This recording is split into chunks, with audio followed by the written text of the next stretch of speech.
Bigla ako naiirita.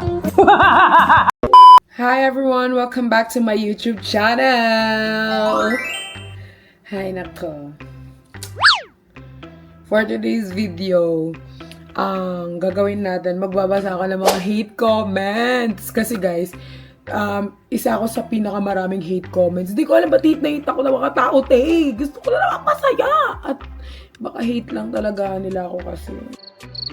Hindi ko alam. So, magbabasa ako ng mga hate comments ng mga people around the world. So, syempre, babanggitin rin natin ang pangalan nila tsaka ipopost natin ang name nila dyan para naman alam ninyo kung ano yung kinahihate nila sa akin. So, magbasa tayo ng hate. So, guys, ang first hate sa akin, galing kay J-Joy. Sa TikTok lang to, kinoment. Sabi niya, malandi si Perlas. Tapos, nakita sa camera, parang kasama ko ata si Jeff dyan. Si Jeff ng YML. So, sabi nila, malandi si Perlas. Wala akong pake, malandi talaga ako, te. Charis. Malandi. Parang naging malandi. Siguro dahil marami lang ako mga boys na mga friend. Mas marami kasi akong boys na friend kaysa sa girls eh. So, mas ako sa kanila, mas marami ako nakakasama. Or dahil mga pogi, mga friends kong lalaki, kaya sila sabi nila balandi ako. Palibasa, pangit yun. Tsa! Wow! Diyan ko lang.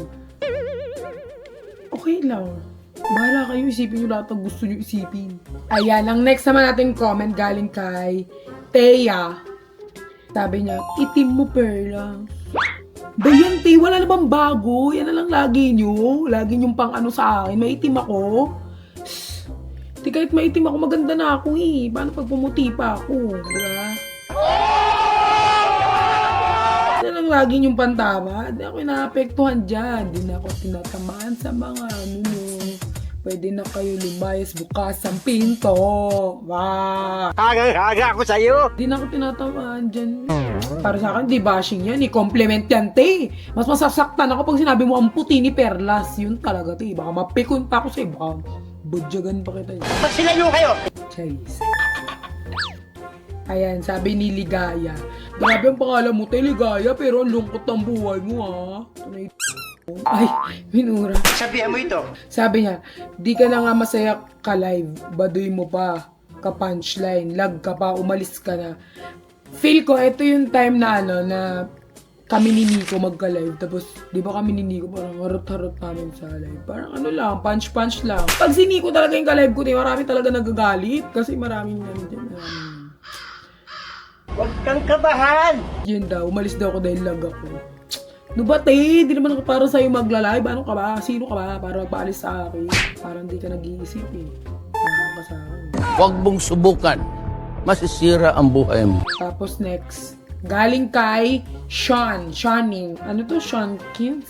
Sean Kiss? Maya? Pangat naman ang pangat. Sabi niya, di ko talaga bet tong Perlas na to. Nakakagigil yung mukha. Makapal ito. Basta nakakagigil yung mukha mo, wala kang profile eh. Bakit? Di mo nga kaya maglabas ng profile. Takot ka, di ba? Tago ka lang sa dami account. Harapin mo ko. Cherry. So, huwag mang-away. Hayaan mo sila. Di, mang-away ako. Kailangan ko mang-away. Hindi sila matututo pag di mo sila inaway. Huwag ka na magalit. Kawa, wala na akong pakialam sa'yo eh. Ayan, may nag-comment pa si Loki Pat. Sabi niya, bakit Perlas name mo kulay kanal ka? Dapat uling ang screen name mo eh. Nakakatawa yun. Tapos, kung uling yung screen name ko, ano mangyari? Kaya nga Perlas yung screen name ko eh. Dahil may pinagmulan yun, May pinagmulan na Perlas, kaya Perlas yung pangalan ko, be. Ha? Bakit? Nag-ano ba ako ng uling para uling yung ano ko? Nag-drawing ba ako ng uling dyan? Nag-ano ba ako ng uling? May pinagmulan ba ako ng uling? Perlas, be. Ba't pala desisyon ko sa buhay ko, eh? Ha? Luki-luki pa yung pangalan mo, ha? Nag-away na ng mga tao. Next naman natin, si Castoria Christian. Castoria Christian, pangalan niya sa TikTok. Castoria Christian. Perla sa gandang-ganda sa sarili eh. Maganda talaga ako, te. Ha? Hindi ako ganda-ganda sa sarili ko. And I am fearfully and wonderfully made by God. So, maganda talaga ako, te. Hindi ko ipagkakaila. Yan, ala naman sabihin kong pangit ako, te. Si Perlas to eh. Ako to. Malamang sasabihin ko maganda ako. Alam naman sabihin ko ang pangit mo naman, Perlas. Sino naman siya nga ang magsasabi na pangit sa sarili niya? Maganda talaga ako, te. Wala akong pakialam sa sabihin mo kung pangit ako, ha? Kung ikukumpara natin yung mukha ko sa profile mo, okay naman ako. Next natin, si Yoshi. Main character talaga si Perlas. Gusto talaga niya ma-picture. Siyempre, te! Kwento ko to. So, dapat bida ako. Ako ang main character. Alam nga naman, ikaw ang main character sa story ako, te. Malamang story ako to. Kaya ako dapat ang main character. Wala akong pakialam sa'yo, ha? Ako talaga main character. Akin to, eh. Sa'yo ba to? Ayan, next tayo. Sabi ni, pang Chinese yung pangalan, te. Sabi na, parang naging kulang sa attention si Perla. Sayok na ayok sumikat. Kinain na siya ng kasikat. Saan yung... Bakit naman? Bakit naman kulang sa attention? Papansin ka kasi eh. Kaya kulang na kulang ka sa attention eh. Masyado kang papansin eh. Perlas, papansin ka naman masyado. Hayok na hayok kang sumikat. Sorry ha, papansin ako. Sorry po. My bad. Next natin si Robert Book. Bida-bida si Perlas. Kasi ako si Jollibee. Bida-bida talaga ako, te. Lagi akong bida. Gusto ko ako laging bida sa kwento ko. Kasi kwento ko yun. Kaya dapat bida ako, te. Ito naman si Robert. Nag-side view pa. Hindi pa rin naman kita yung jawline. Next natin. Sabi ni Ashley Verzo sa Gokoyo. Unggoy sa live pangit. Baka malabo na yung mata nyo. Te, yung profile mo nga ang pangit din, hindi ko linahit. Titignan mo yung profile mo, te, mukha kang daga. Alam nyo, kapag manlalait kayo, o mga ano kayo, siguraduhin nyo naman na, na parang fresh ang mga kinemferis. Minsan kasi, yung nanlalait sa akin, karamihan, mga pangit din, mas pangit pa. Ayan, sabi niya to. Si Isabel. Grabe talaga yung bunganga ni Perlas, malala na. Wala ka talaga bunganga ko eh. Grabe talaga, ti. Kasya tatlong ano dito. What? Ayan, mapipin ka.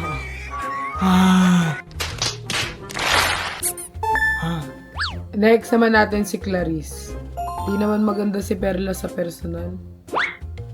Ikaw nga sa picture, pangit na eh. Pati sa personal, pangit din. Hindi ko sinabi yun. Sinabi mo yun, Perlas. Ay, sorry. Huwag na kasi magpangit-pangit. Uy. So, next naman natin babasahin galing kay Isa. Isaya. Kay Isaya. Yan, sabi niya. Ito talaga si Perlas tsaka si Fukarat yung hindi ko bet sa Bardagulan. Hindi ka na namin bet eh. Hindi ka nga namin kilala eh. Wala akong pakialam kung di mo kami bet, ha? Wala akong pakialam. Huwag ka mang away. Hindi. Sinasagot ko lang yung mga tanong naman. Hindi daw kami bet ni Fukarat. Okay lang, hindi ka rin naman namin bet. Hindi naman pinaliwanag kung bakit di niya kami bet. Siguro dahil maingay kami ni Fox. Kasi sobrang ingay namin ni Fox, diba? Parang yung tawa namin ni Fox sobrang. Yung iba kasi nasasayahan sa tawa namin. Yung iba naiinis. Wala kaming pakialam sa mga naiinis sa tawa namin. Pwede na! Inisin ko pa kayo lalo. Cherise. Next naman tayo. Galing kay Maika. Nakita ko si Perla sa personal. Di naman ganun katangkad. Una, te. Sorry, Masyado kasi kayo nag-expect na matangkad ako. Hindi mo matangkad, te. Ano ka ba? Maliit lang ako. Sakto lang. Okay lang yan. Ano ka ba? Siguro, nakita rin kita sa personal, hindi ka rin maganda. Ay! Ganyan yung Perlas. Mababash ka. Wala akong pake. Nag-away na naman si Perlas tsaka si Kamfaru. Kilala niyo ba guys si Kamfaru? Ako din, hindi ko kilala. Si gawa-gawa na naman ako ng kinipili. Ayan. Eto, yung comment na to, parang ano pa, mga July pa to eh. Ngayon kasi, wala lang masyado. Mayroon man mga bad comments sa akin. Pero parang, onti, bihira na lang. Kasi nagpapakabait na ako eh. Pwede na! Dati kasi, di ba guys, nung pumasok ako sa Team Bardagulan, wala talaga akong pakialam sa mga tao. Wala akong pakialam kung anong sabihin nila, kung ano opinion nila sa buhay ko. Wala akong pakialam. Basta nagiging ako kung sino talaga si Perlas. Kung makatak talaga ako, ganun talaga ako noon. So, hindi ko, parang wala akong pakialam kahit nagko-comment silang mga bad comments. Parang wala akong pakialam sa kanila. Kaya yun, kaya siguro niya kinoment dito na never naging social aware. Kasi nga, hindi pa ako aware dati guys kung ano yung mga kung sinasabi ko, wala akong pakialam. Kasi nga, nagla-live lang ako. Tsaka doon yun naman nakilala ang Bardagulan niya. Yung bibig talaga walang preno, wala kaming pakialam sa mga tao, wala kaming pakialam kung ano sasabihin namin, kung magsabi-sabi kami ng rim, magsabi-sabi kami ng mga ganyan-ganyan, mga kung ano-ano, di ba? Wala kaming pakialam. So, feeling ko kaya niya na-comment yun kasi nung ano niya pa ito kinoment, matagal na eh, parang ano pa lang to, pausbong pa lang yung Bardagulan. So, siguro kaya na, aminado naman ako dyan. Oh my God! Wow! Pero, feel ko naman na bago ko naman yung huwag ka sinungaling. Hindi mo pa yun na bago. Ayan guys, so, feeling ko guys, anong tawag dito, wala akong pakialam sa mga bad comments ninyo. Dati kasi guys, yung mga bad comments, iniiyakan ko talaga parang sila yung umaano sa akin. Yung parang, kapag nakakabasa ako ng bad comments, umiiyak ako, pumunta ako sa mga friends ko, iniiyakan ko talaga. Normal lang naman na umiyak kasi may nararamdaman din naman kami pag nagbabasa kami ng bad comments ninyo. Kasi minsan, naiisip namin. Pero ngayon, parang napagtanto ko, kapag binabash ka, you're still a fan kasi inaabangan mo pa rin yung mga post namin, inaabangan mo pa rin nangyayari sa buhay namin. So, ibig sabihin, fan ka pa din. Alam mo yun, gusto mo yung mga nangyayari sa buhay. Pero, lang, parang, babash ka lang, trip mo lang mambash, pero wala na akong pakialam. Dati iniyakan ko yun, ngayon parang, hayaan mo na. Wala naman akong magagawa kung ayaw nila sa akin eh. Diba? Siyempre, doon ako sa mga gusto sa akin. Wala namang pilit ko yung mga sarili ko sa mga taong hindi naman ako gusto. Diba? Parang ikaw, pinipilit mo yung sarili mo sa mga taong kahit kailan di ka naman gugusto.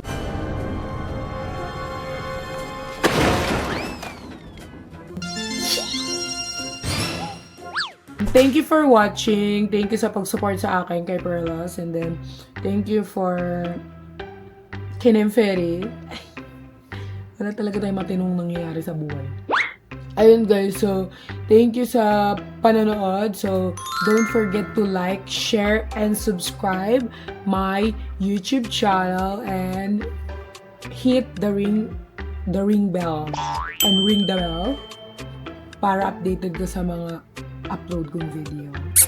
Thank you guys! Thank you mga kaperlas. I love you all. Mag-subscribe na kayo!